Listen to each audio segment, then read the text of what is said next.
안녕하세요. 마틸다입니다. 오늘도 이어서 하느님이시요 사람이신 그리스도이시 읽어드리겠습니다. 책과 저자 소개가 궁금하신 분은 동영상 아래를 참고하세요. 공생활 첫해 85장 예수께서 고운내에 가신다. 제자들과의 공동생활의 시초.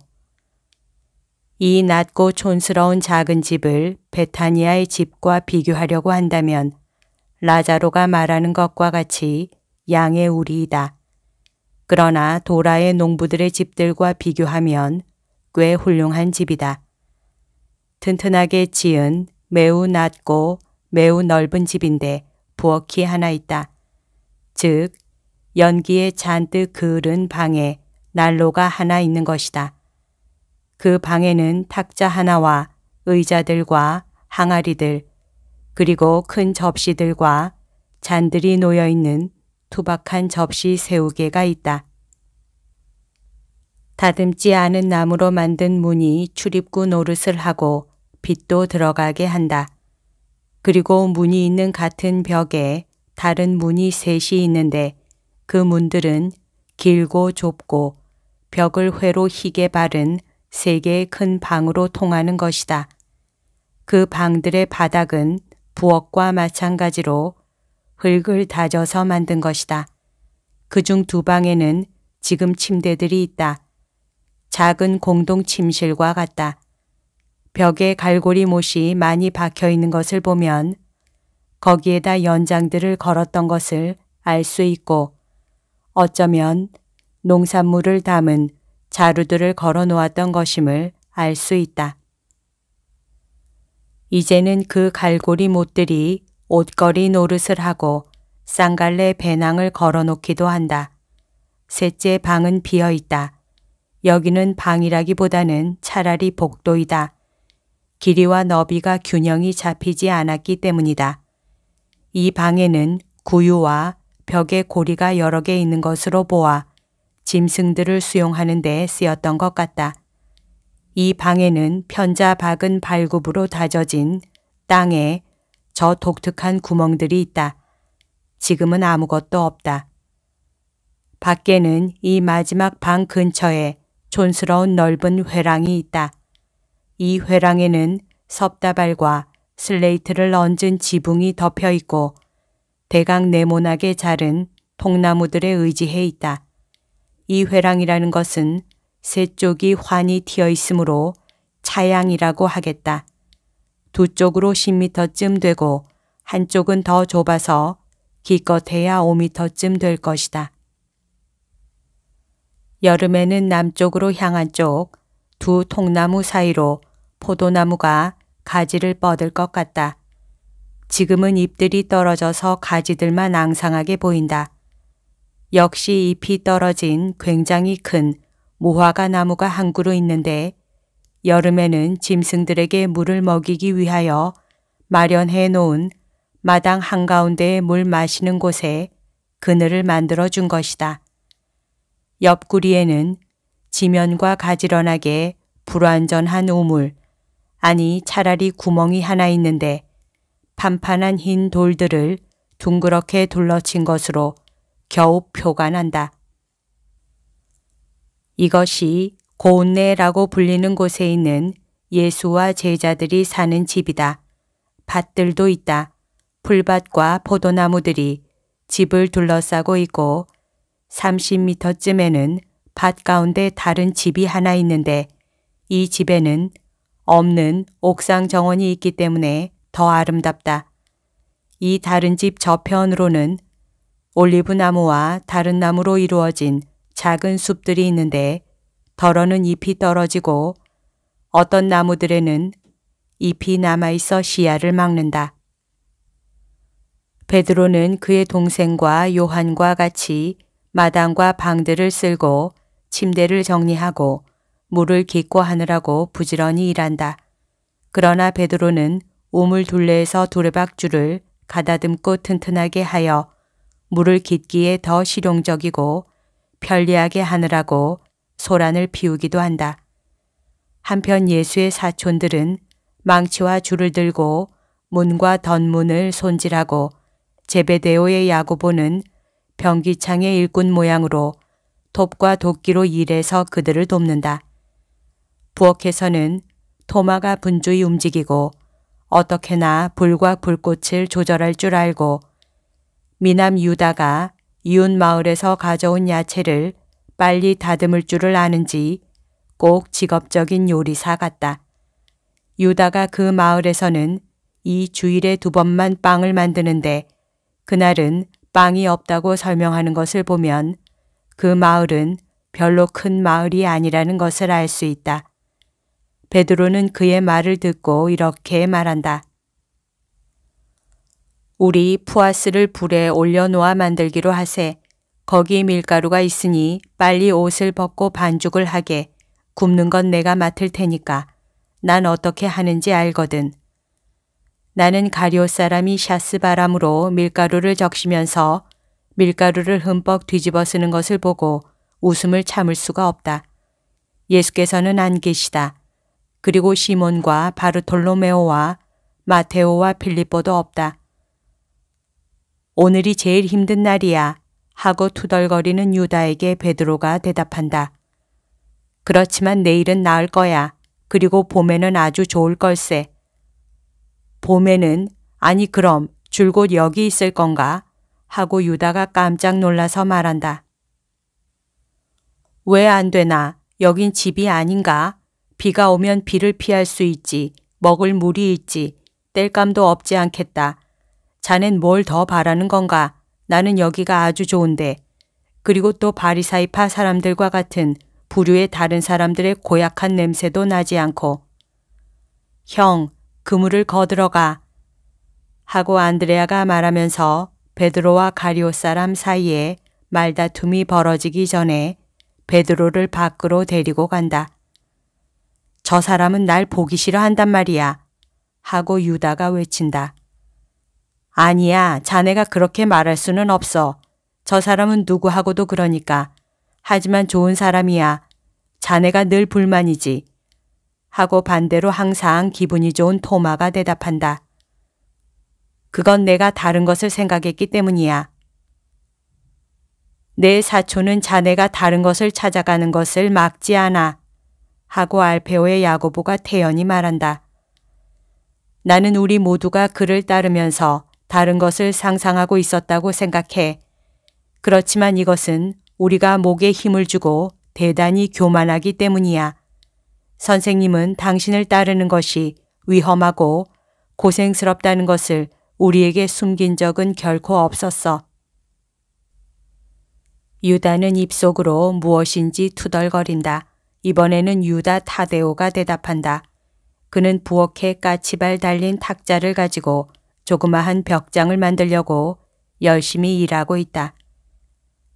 자네 생각은 옳지 않아. 우리 관습으로 보아도 자네 생각은 옳지 않아. 이스라엘 사람은 누구나 일을 해야 돼. 그래서 우리는 일을 하는 거야. 일하는 것이 그렇게도 힘든가? 나는 그렇게 느끼지 않아. 나는 선생님하고 있을 때는 피로를 느끼지 않게 되거든. 나도 그래. 나는 아무것도 불평하지 않고 여기 있는 것이 좋아. 그리고 지금은 한 가족과 같아. 하고 제베데오의 야고보가 말한다.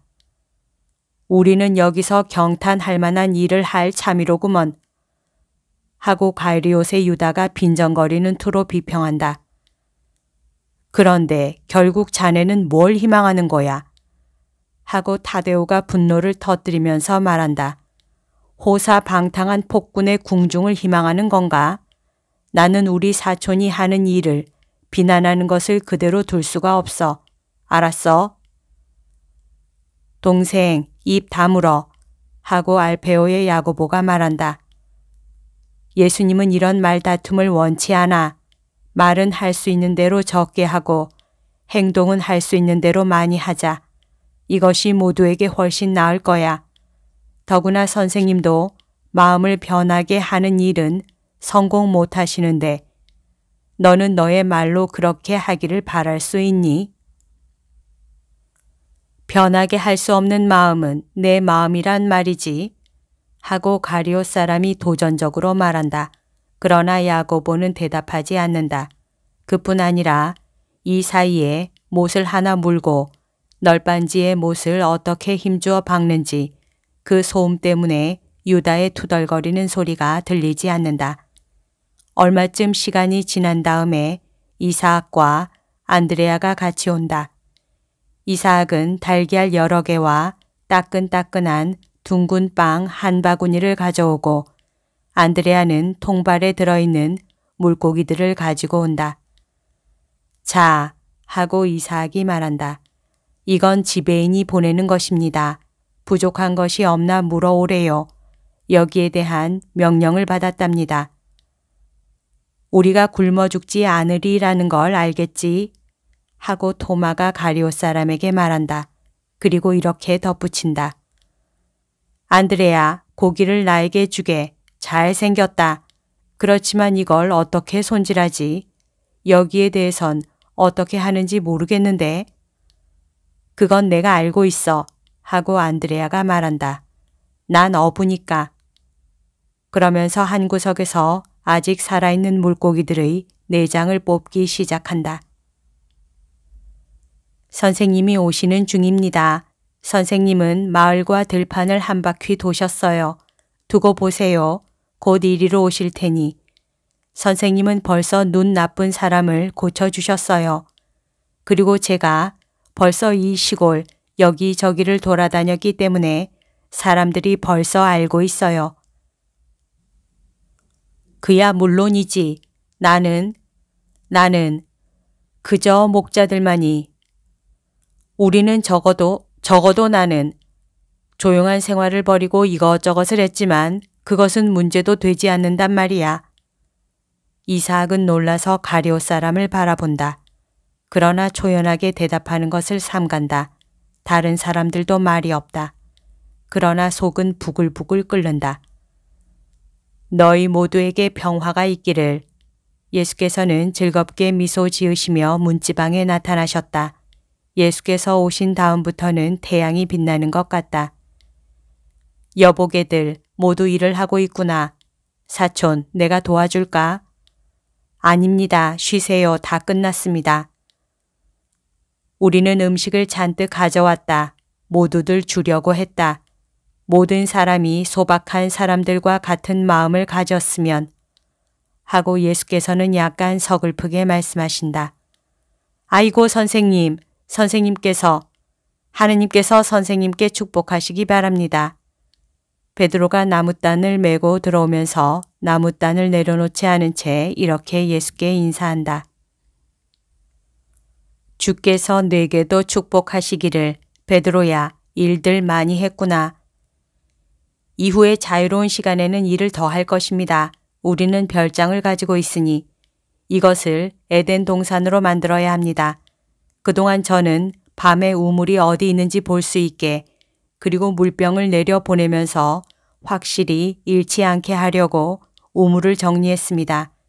그리고 또 선생님의 사촌들이 한 일을 보십시오.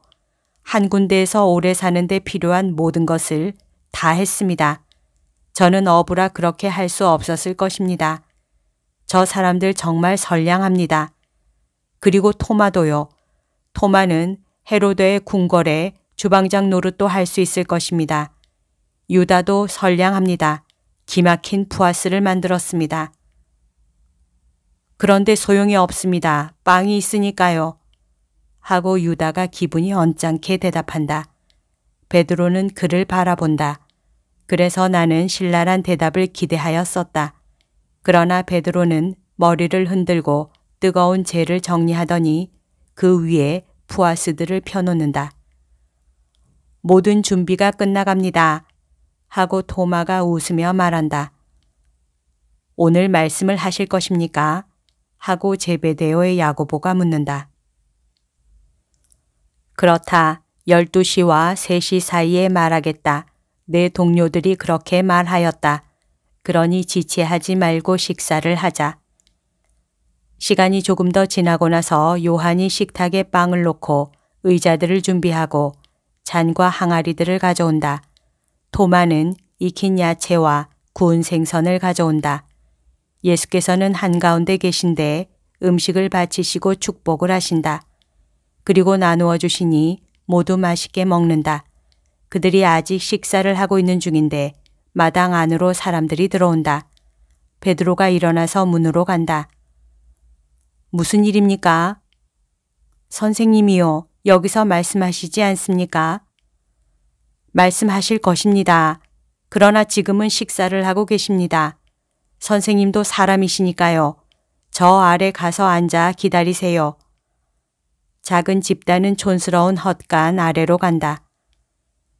추위가 오고 비도 자주 올 거니까요. 그래서 말씀인데요. 저 빈 외양간을 이용할 수 있을 것입니다. 제가 청소를 잘 해놓았습니다. 구유는 의자 노릇을 할 것입니다. 몰상식하게 빈정거리지 말게 하고 유다가 말한다. 선생님은 선생님이셔. 아니, 뭐가 빈정거린다는 거야? 선생님이 외양간에서 나셨으니 구유에서 말씀하실 수도 있는 거지. 베드로의 말이 옳다. 그러나 제발 서로 사랑하여라. 예수께서는 이 말씀을 하실 때 실증이 나신 것 같다. 그들은 식사를 끝낸다. 그리고 예수께서는 작은 집단으로 가시려고 즉시 나가신다. 선생님, 기다리십시오. 하고 베드로가 뒤에서 소리친다. 거기는 땅이 축축하기 때문에 선생님의 사촌이 의자를 하나 만들었습니다. 필요 없다. 너도 알다시피 나는 서서 말한다. 사람들이 나를 보고자 하고 나도 그들을 보기를 원한다. 차라리 자리들과 들 것들을 만들어라. 병자들이 올지도 모르니까 그것이 소용이 있을 것이다. 착하신 선생님, 선생님은 언제나 다른 사람들을 생각하시는군요. 하고 요한이 말하며 예수의 손에 입맞춘다. 예수께서는 당신 특유의 약간 서글픈 미소를 지으시며 작은 집단 쪽으로 가신다. 제자들도 같이 간다. 바로 예수 옆에 있는 베드로가 예수의 몸을 자기 쪽으로 기울게 하고 가만히 속삭인다. 벽 뒤에 그 베일 쓴 여자가 있습니다. 저는 그 여자를 보았습니다. 오늘 아침부터 거기 있습니다. 그 여자는 베타니아에서부터 우리를 따라왔습니다. 쫓아버려야 합니까? 그냥 둬야 합니까? 그냥 두라고 내가 말했느니라. 그렇지만 가룟 사람이 말하는 것처럼 첩자이면요. 아니다. 그 여자는 첩자가 아니다. 내가 말하는 것을 믿어라. 가만 놔두고 다른 사람들에게 아무 말도 하지 말아라. 그리고 그 여자의 비밀을 존중하여라. 저는 말을 하지 않습니다. 그렇게 하는 것이 낫다고 생각했기 때문입니다. 말씀을 찾는 여러분에게 평화가 있기를 하고 예수께서 시작하신다. 예수께서는 회랑의 끝까지 가신다. 예수의 뒤에는 집의 벽이 있다. 예수께서는 11월의 온화한 햇볕을 받으며 땅바닥에 앉았거나 기둥에 기대 있는 20명가량의 사람들에게 천천히 말씀하신다. 사람은 생명과 죽음을 고찰할 때와 이 두 가지 용어를 적용할 때 잘못 생각합니다. 사람은 어머니에게서 태어나 먹고 움직이고 생각하고 행동하기 시작하는 때를 생명이라 부르고 숨 쉬고 먹고 움직이고 생각하고 일하지 못하게 되어 차고 감각이 없는 유해가 되어서 무덤 속으로 돌아갈 채비가 되어 있는 때를 죽음이라고 부릅니다. 그러나 이것은 정확하지 않습니다. 나는 여러분에게 생명을 이해하게 하고 생명에 적합한 행위를 알려주고자 합니다. 생명은 존재가 아닙니다. 그리고 존재가 생명은 아닙니다. 이 기둥에 달라붙어 있는 포도나무는 존재합니다. 그러나 내가 말하는 생명은 가지고 있지 못합니다. 멀리 있는 저 나무에 메어져서 매매하고 울고 있는 저 양도 존재합니다. 그러나 내가 말하는 생명은 가지고 있지 못합니다. 내가 말하는 생명은 어머니의 태중에서 시작되지 않습니다. 그 생명은 하느님께 창조되어 육체 안에 살도록 만들어진 영혼으로 하느님의 생각 안에 태어날 때 시작되는 것입니다. 이 생명은 죄가 그것을 죽일 때 끝나게 됩니다. 처음에 사람은 발육하는 씨에 지나지 않습니다. 그 씨는 밀이나 실과의 씨가 그런 것처럼 부질이나 골수가 아니라 살로 된 씨입니다. 맨 처음에는 그것이 지금 이 양의 태 속에서 자라고 있는 태아와 다를 바 없는 동물의 태아로 형성되는 동물에 지나지 않습니다. 그러나 이 임신된 인간 안에 형체가 없는, 그러면서도 인간을 높여주는 무형 속에서 오히려 더 강력한 그 부분이 스며 들어오는 때부터는 그 동물적 태아가 그의 심장 박동과 더불어 존재할 뿐 아니라 창조하시는 생각에 따라 살고 하느님의 모습과 비슷하게 창조된 사람이 되고 하늘나라의 미래의 시민인 하느님의 아들이 되는 것입니다. 그러나 생명이 되어야 이렇게 됩니다. 사람이 인간의 형체는 그대로 가지고 존재는 하되 이미 사람이 아니라 생명이 분해되는 무덤이 되어서 존재할 수도 있습니다.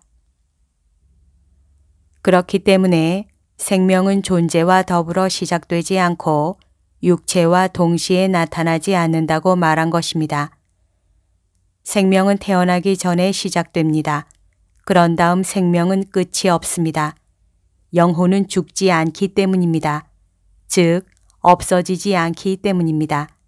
생명이 천상의 거시기로 되어 있는 그의 운명에는 죽지만 그의 벌을 받기 위하여는 살아남습니다.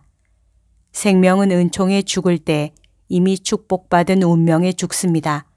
그의 운명에 대한 죽음이라는 회저에 걸린 그 생명은 영원한 세월을 두고 영벌과 고통 속에서 연장됩니다. 이와 반대로 창조된 그대로 보존된 생명은 그의 창조주와 같이 영원하고 완전하고 지극히 행복하게 되어서 완전한 생명에 이르게 됩니다. 우리는 생명에 대하여 의무를 가지고 있습니까? 그렇습니다. 생명은 하느님의 선물입니다. 하느님의 선물은 어떤 것이든지 정성 들여 쓰고 보존해야 합니다. 그것을 주시는 하느님만큼이나 거룩한 것이기 때문입니다. 여러분은 왕의 선물을 마구 쓰겠습니까? 아니지요. 왕의 선물은 집안의 영광으로 대대로 물려줍니다. 그렇다면 왜 하느님의 선물은 냉대를 합니까? 그러나 하느님의 이 선물을 어떻게 쓰고 또 보존해야 합니까? 어떻게 해야 천국의 꽃 같은 이 영혼의 꽃을 생생하게 가꾸어 하늘에 옮겨 심을 수 있도록 보존할 수 있겠습니까? 어떻게 해야 하늘을 위하여 그리고 존재를 넘어서 살게 됩니까? 이 문제에 대하여 이스라엘은 명백한 계율들을 가지고 있으니 그것을 지키기만 하면 됩니다. 이스라엘이 계율들을 지키기 위하여는 그에게 모범과 말을 주는 예언자들과 의인들을 가지고 있습니다. 이스라엘이 이제는 성인들도 가지고 있습니다. 그러니까 이스라엘은 잘못 생각할 수도 없고 또 잘못 생각하지도 말아야 할 것입니다. 나는 마음속에 있는 결점들과 사방에서 불어나는 죽은 정신들을 봅니다.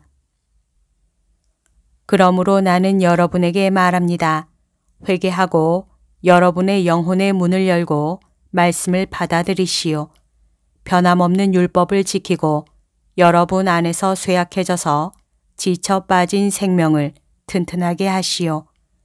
그리고 만일 그 생명이 벌써 죽었으면 참 생명이신 하느님께로 오시오. 여러분의 죄를 한탄하고 불쌍히 여겨주십시오 하고 부르짖으시오. 그리고 다시 일어나시오. 내일 영원한 고통에 넘겨지지 않도록 산송장이 되지 마시오. 나는 여러분에게 생명을 다시 찾거나 보존하는 방법에 대한 것 말고 다른 말은 안 하겠습니다. 다른 사람은 여러분에게 이렇게 말했습니다. 회개하고 음란한 부정한 불과 여러분의 죄의 진흙을 없애서 깨끗하게 하시오 하고 나는 여러분에게 이렇게 말하겠습니다. 여러분, 함께 율법을 공부합시다. 율법에서 참 하느님의 온정 넘치는 목소리를 다시 들읍시다. 그리고 하느님의 자비가 우리 마음에 내려오기 바랍니다 하고 영원하신 분께 함께 기도합시다 하고 말입니다. 지금은 우중충한 겨울입니다. 그러나 멀지 않아 봄은 올 것입니다. 죽은 영은 결랭으로 인해서 잎이 떨어진 수풀보다도 더 초라합니다. 그러나 겸손과 의지와 회개와 믿음이 여러분 안에 스며들어가면 봄이 되면 숲이 그렇게 되는 것과 같이 생명이 여러분에게 돌아와서 여러분은 하느님을 위하여 활짝 피어나고 그 다음에는 영원 무궁세의 내일에 참 생명의 영원한 열매를 맺을 것입니다. 생명에게로 오시오. 이제는 존재하기만 하는 것을 그만두고 살기를 시작하시오. 그렇게 되면 죽음은 끝이 아니라 시작일 것입니다. 황혼이 보이는 하루의 시작, 권태도 없고 한도도 없는 기쁨의 시작일 것입니다. 죽음은 육체 이전부터 살고 있는 것의 승리일 것이고 내가 참 하느님의 이름으로 약속하는 그 생명에 참여하도록 부름을 받을 육체의 승리일 것입니다. 이 생명을 나는 그들의 영혼을 위하여 생명을 원해서 하느님의 아들들의 자유를 누리기 위하여 관능과 정욕을 짓밟는 모든 사람에게 약속합니다. 가보시오. 날마다 이 시간에 영원한 진리에 대해 여러분에게 말하겠습니다. 주께서 여러분과 함께 계시기를 바랍니다. 사람들은 이러쿵 저러쿵 말을 많이 하며 천천히 떠나간다. 예수께서는 외따른 집으로 돌아오신다. 그리고 이것으로 모든 것이 끝난다.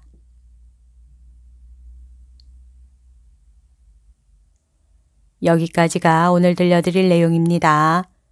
오늘도 하느님의 뜻 안에서 서로 사랑하는 하루 보냅시다. 사랑합니다. 축복합니다.